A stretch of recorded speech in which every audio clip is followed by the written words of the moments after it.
சத்யராஜ் நான் கூட பார்த்தேன். அதாவது பாத்தீங்கன்னா விஜயை பெருமைப்படுத்தி பேசுவது போல அப்படியே ஆரம்பிச்சு விஜய் வந்து மட்டம் தட்ட ஆரம்பிச்சாரு. இந்த வஞ்ச புகழ்ச்சின்னு சொல்லுவாங்கல்ல, அந்த மாதிரியான ஒரு பேச்சு அது. அதுக்கு ஒருவேளை அவருடைய மகள் திவ்யா சத்யராஜுக்கு திமுகவில் கொடுக்கப்பட்ட பதவி அல்லது எதிர்காலத்தில் அவருக்கு தருவதாக சொல்லப்பட்ட ஒரு பெரிய பதவி அல்லது ஏதோ ஒன்று, அது குறித்த வாக்குறுதியின் அடிப்படையில கூட அவர் பேசி இருப்பதற்கு வாய்ப்பு இருக்கு. ஆனா எனக்கு என்ன பெரிய ஆச்சரியம்னு சொல்ல முடியாது, அதிர்ச்சின்னு வேணா சொல்லலாம்.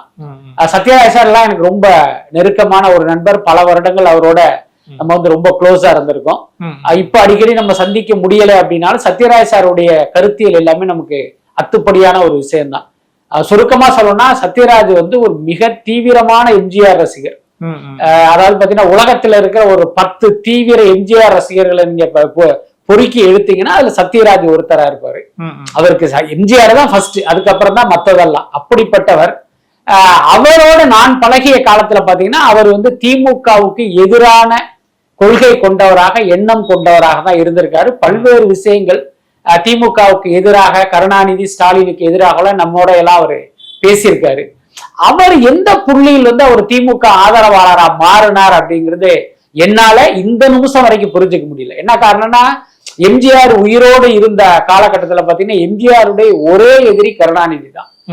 அதே மாதிரி திமுகவுடைய ஒரே எதிரி எம்ஜிஆர் தான். இந்த சத்யராஜ் வந்து ஒரு பெரிய ஹீரோவாக ஆராதிக்கிற எம்ஜிஆர மலையாளி, அப்புறம் இன்னும் அவர் வந்து ஒரு குளறி பேசுறதை வச்சு எல்லாம் இன்னும் ஒரு மோசமான வார்த்தைகள் கொண்டெல்லாம் எம்ஜிஆரை விமர்சித்தது திமுக தான்.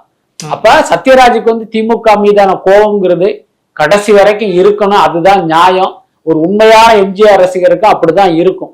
ஆனா இவர் எந்த புள்ளியில வந்து ஒரு திமுக ஆதரவு நிலைப்பாடு எடுத்தாருங்கிறது தெரியல. நான் என்ன புரிஞ்சுக்கிறேன் அப்படின்னா, நான் ஏற்கனவே பிரகாஷ் ராஜுக்கு சொன்னதுதான் அந்த பாஜக எதிர்ப்பு. அதுக்கப்புறம் பாத்தீங்கன்னா அந்த பெரியாருடைய பகுத்தறிவு கொள்கைகளை தூக்கி பிடிக்கிற இயக்கமாக இன்றைக்கு இருப்பது திமுக தான்.